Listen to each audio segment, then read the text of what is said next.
Well, welcome back to Sam's Antique Motors. Sam Wilson here.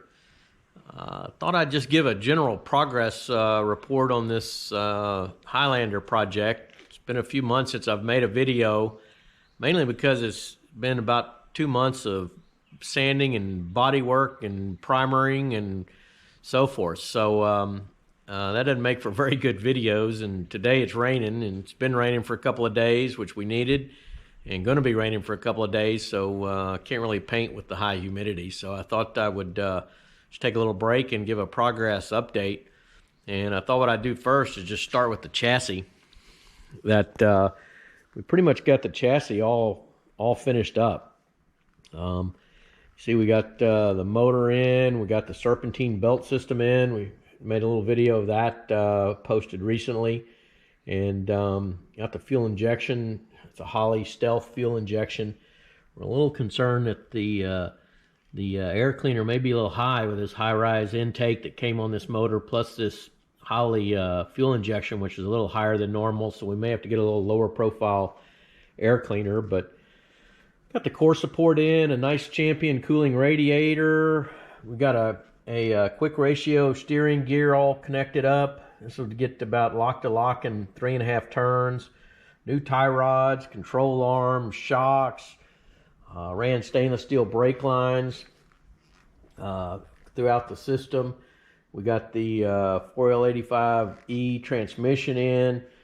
Had to have this aft drive shaft shortened a little bit, about 3 inches, because the tailstock on this transmission is a little further than the stock transmission, Turbomatic 400. And we had to move this cross member back about 2 inches, but we got that moved back, and had the rear end rebuilt with a Dana 60 Positrack rear end.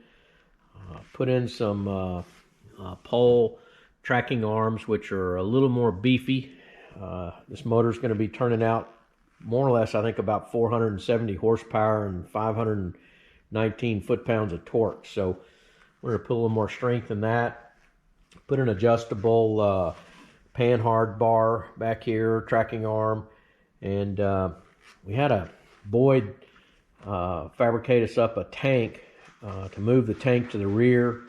Put a Holley in-tank fuel pump in, routed all those lines. Had to do a little custom fabrication on the tank to make that Holley in-tank work, but we got it all hooked up. Got the bumper, added a little trailer hitch back here on the back, kind of medium duty. I think it's class 3, and got all that hooked up.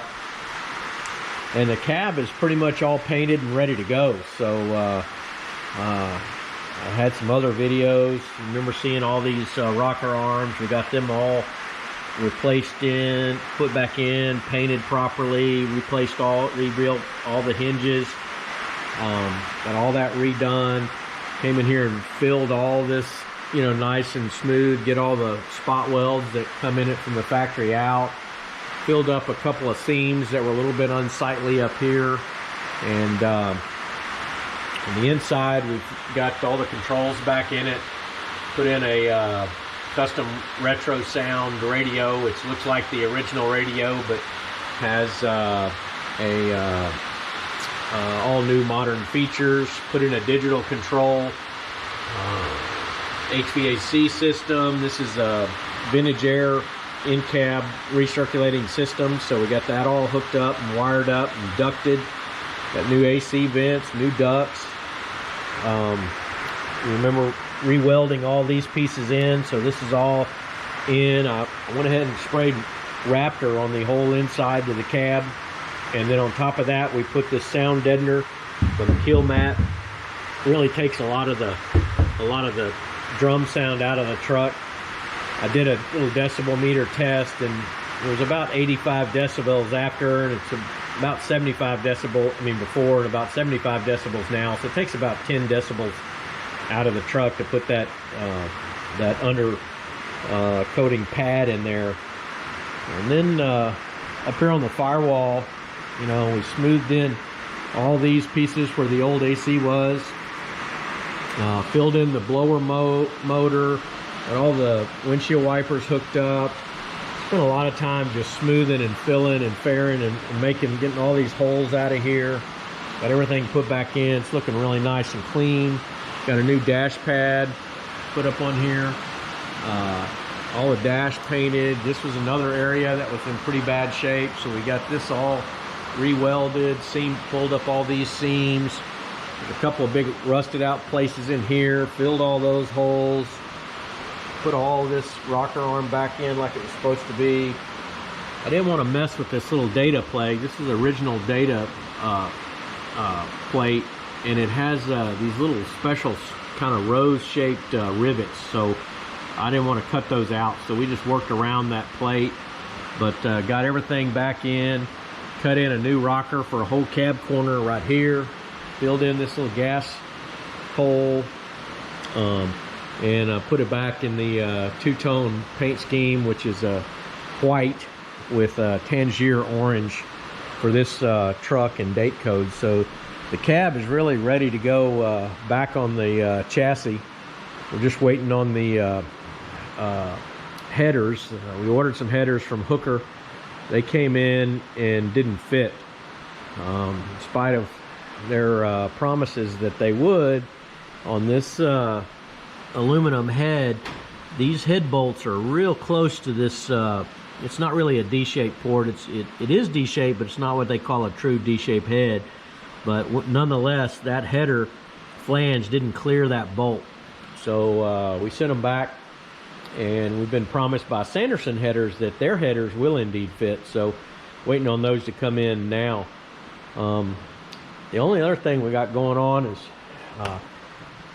in here, I've got everything ready for final paint.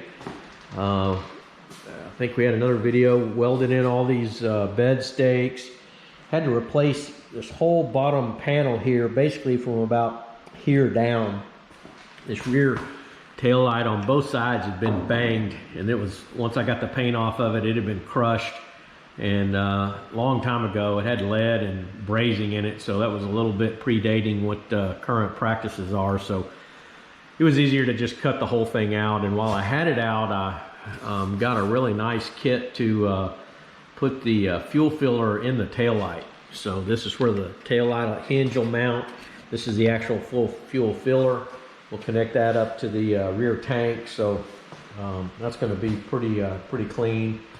Came inside here, I faired in all the insides of this bed. It wasn't a single panel that didn't require a bunch of fairing and smoothing, and pretty tough to do because it's double wall. But I then raptorized all the bottom, all the stuff that you see, that you don't see. It's underneath the fender and the bed, but it'll keep that rust from rusting and protect that. So this is really all ready to go. You'll see this kind of black on here. This is a guide coat. So once I come in here now and wet sand this with 500 with this black paint, I'll sand all this off, and then if there's any high spots, you'll be able to see it. But this is really smooth. So I think when you get the color on here, look down this fender line, it'll be straight without a single wrinkle. And did the same thing on the doors. These have all been faired to match the cab. And so I'll put guide coat on this and wet sand this fine, with fine sandpaper, and then we'll two-tone color it. So everything in here is ready for final coat. Put the real color on.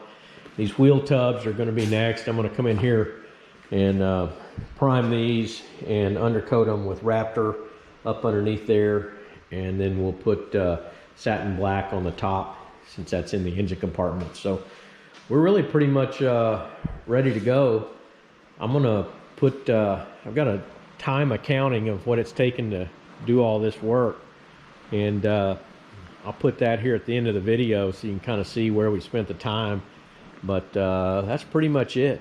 And we're just ready for the final, get the headers in and get the final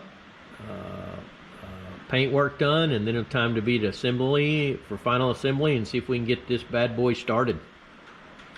See you next time.